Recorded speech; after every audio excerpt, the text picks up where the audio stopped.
तो आज हम सेकेंड लेक्चर में देखेंगे डेवलपमेंट के। ये कुछ इंपॉर्टेंट टर्म्स है, इनकम एंड अदर क्राइटेरिया। मतलब इनकम तो एक डेवलपमेंट का है एक फीचर, लेकिन और भी अदर क्राइटेरिया है जिसके ऊपर डेवलपमेंट डिपेंड होता है।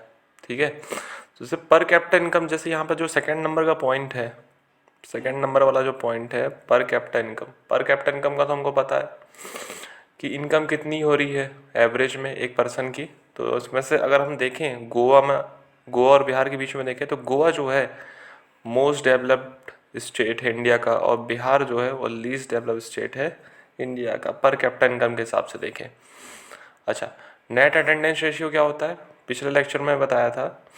It is defined as the total number of children from the age group of 14 years attending schools from the total percentage of children in same age group.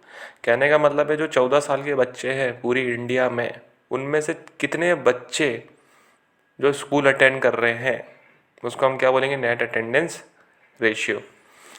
अभी literacy rate क्या होता है, literacy rate ये होता है कि total number of people जो 7 साल उम्र से ज़्यादा हो, जो राइट कर सके, मतलब लिख सके, पढ़ सके और समझ सके, उसको हम क्या बोलेंगे, लिटरेसी रेट।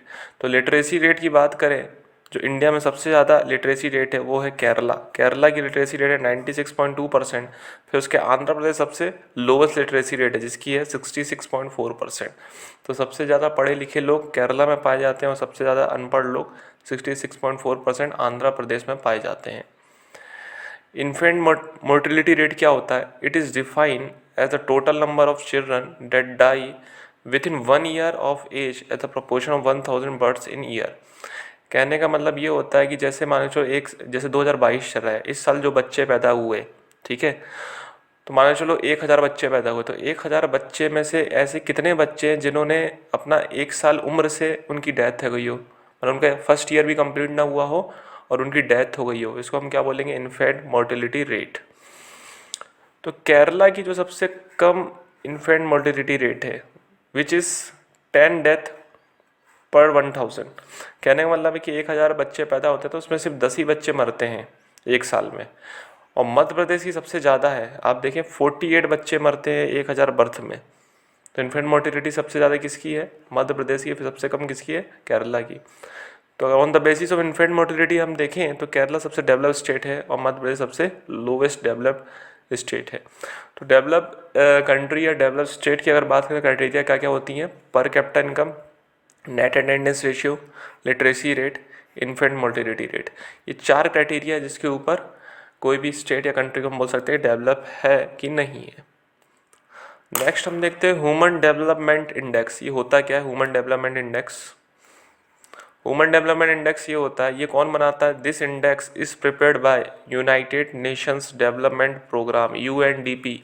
यूएनडीपी ये इंडेक्स बनाता है। इसमें क्या होता है, where the annual report of human development is published each year. जो ह्यूमन डेवलपमेंट हुआ है उसका डेटा हर साल रिलीज़ किया जाता है। इसमें कौन कौन से पैरामीटर्स इंक्लूड होते हैं, पर कैपिटा इनकम देखी जाती है इंडिविजुअल की, लिटरेसी रेट देखी जाती है उस स्टेट या उस कंट्री की, ड्यूरेबिलिटी ऑफ पर्सन लाइफ, कितना जीता है वो, ठीक है। तो ये जो फैक्टर्स हैं, per capita income, literacy rate, durability of person life, यही डिपेंड करेगा, यही बताएगा कि वो कंट्री डेवलपमेंट है कि नहीं है। मतलब जो डेटा निकलेगा उसी के हिसाब से रैंकिंग होगी हर कंट्री की, कि वो सबसे वेरी हाई डेवलप्ड है कि मीडियम डेवलप्ड है कि लो डेवलप्ड कंट्री है। लेकिन एक इंपॉर्टेंट फैक्टर आता है, जैसे कि हमको पता है कि इन्फेंट मोर्टिलिटी रेट लेते हैं, लिटरेसी रेट लेते हैं, नेट अटेंडेंस रेशियो लेते हैं अपन क्या देखने के लिए कि वो कंट्री डेवलप्ड है कि नहीं। लेकिन सबसे मोस्ट इंपॉर्टेंट फैक्टर एक और आता है जिसको हम बोलते हैं BMI इंडेक्स, जिसको हम बोलते हैं बॉडी मास इंडेक्स। ये भी एक फैक्टर है, एक पैरामीटर है जो बताएगा कि वो कंट्री डेवलप्ड है कि नहीं है। तो BMI का फुल फॉर्म होता है बॉडी मास इंडेक्स। ये होता क्या है, बॉडी मास इंडेक्स क्या होता है, जैसे आप किसी इंसान का वेट निकालें, ठीक है, जैसे हमको BMI निकालना है, तो BMI निकालना है तो किसी इंसान का वेट निकालें, वेट डिवाइड बाय हाइट को मीटर में रखें, हाइट जो भी निकाली H उसको मीटर में रखें, उसका स्क्वायर कर दें, जो आंसर आएगा उसको हम बोलेंगे बॉडी मास इंडेक्स। अब बॉडी मास इंडेक्स क्या बताता है, अगर बॉडी मास इंडेक्स 18.5 से कम आता है तो पर्सन क्या है, अंडर नरिश्ड। अंडर नरिश्ड का मतलब होता है कुपोषण। वो इंसान क्या है, कुपोषण है। अगर 25 से ज़्यादा आता है तो वो क्या है, ओबेस है, मतलब हाई ओबेसिटी वाला, मतलब मोटापा है उसको। तो 18.5 से कम है तो कुपोषण है, 25 से ज़्यादा है तो ओबेसिटी है। 18.5 से 25 के बीच में क्या है वो, सॉरी, 18.5 से 25 के बीच, 25 के बीच में क्या है वो,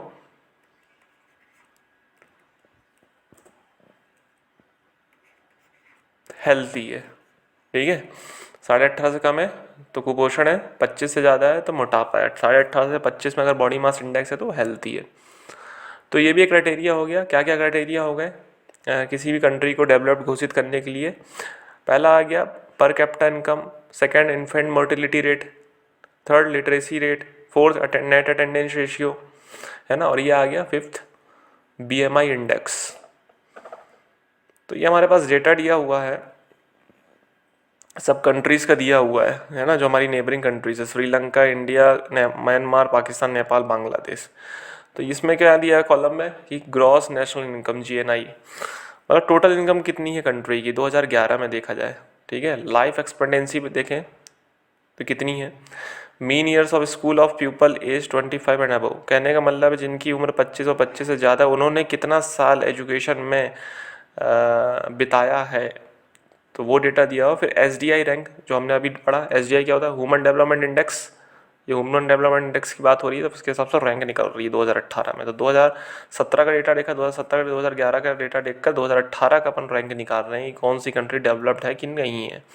तो श्रीलंका को देखें, श्रीलंका में देखें ग्रॉस नेशनल इनकम देखें, लाइफ एक्सपेक्टेंसी देखें, मीन ईयर स्कूल देखें, तो आप इंडिया से कंपेयर करना है। तो इंडिया की जो लाइफ एक्सपेक्टेंसी है वो कम है श्रीलंका से, श्रीलंका अभी बढ़िया है।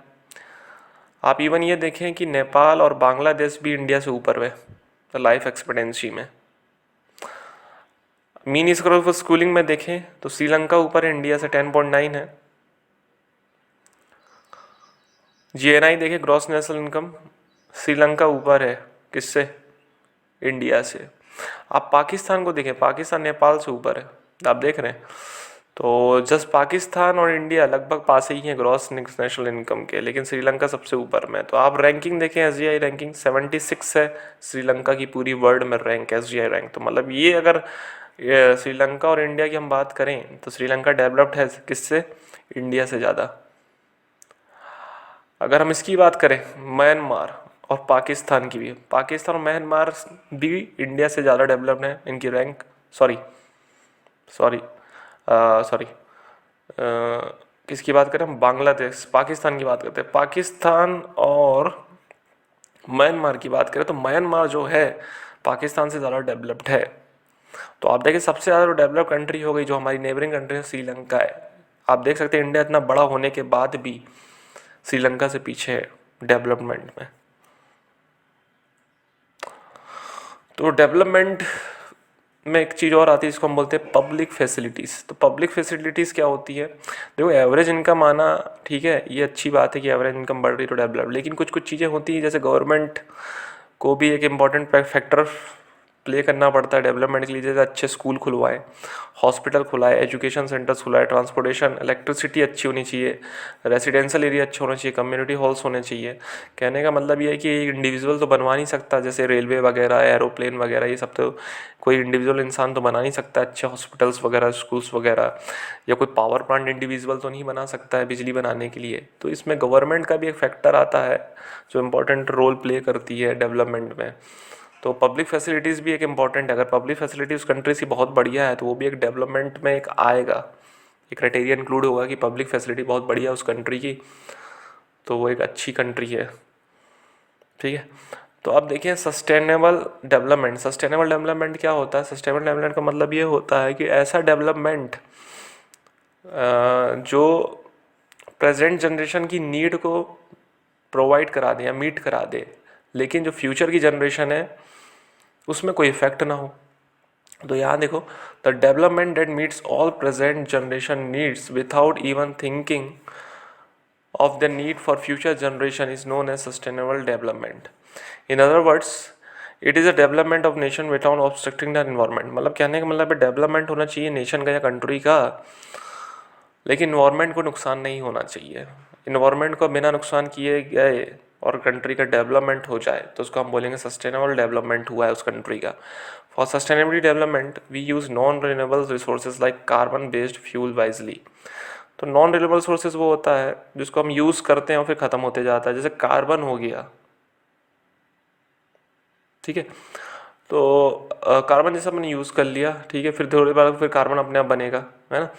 तो for sustainability development we use non renewable sources like carbon based fuel wisely. यहाँ आप देखिए एक टेबल है हमारे पास क्रूड ऑयल का। तो कंट्री और रीजन दिए हैं, middle east region, United state of America, world का। तो इन्होंने जो स्टॉक बना कर रखे हुए थे रिजर्व 2017 में, कितने 1000 मिलियन बैरल्स। तो 1000 मिलियन बैरल्स ऑयल इकट्ठा करके रखा था। जैसे मिडल ईस्ट ने 808 millions barrel, 1000 million barrels, 50 million barrels पूरे वर्ल्ड में 1697 मिलियन बैरल्स। तो इनके जो बैरल्स हैं इन्होंने रिजर्व कर रखे हैं। तो कितने साल चल जाएंगे? मिडल ईस्ट के 70 साल चलेंगे, अमेरिका के 10.5 साल चलेंगे और वर्ल्ड के 50.2 ईयर्स और चलेंगे। तो इससे पता चलता है कि इतने इतने साल बाद ये तो ख़त्म ही हो जाएंगे। तो सिर्फ एक डेटा है हमको जानकारी के लिए, देखो कैसे मतलब जो नेचुरल रिसोर्सेज जो चीज़ें हैं वो कैसे ख़त्म होती हैं। तो आपका जो चैप्टर है डेवलपमेंट वो कंप्लीट हो चुका है पूरी तरीके से। और जो भी आपको डाउट है तो आप कमेंट सेक्शन में जाकर कमेंट कर सकते हैं, उसके आंसर्स आपको मिल जाएंगे, उसके रिप्लाई आपको मिल जाएंगे।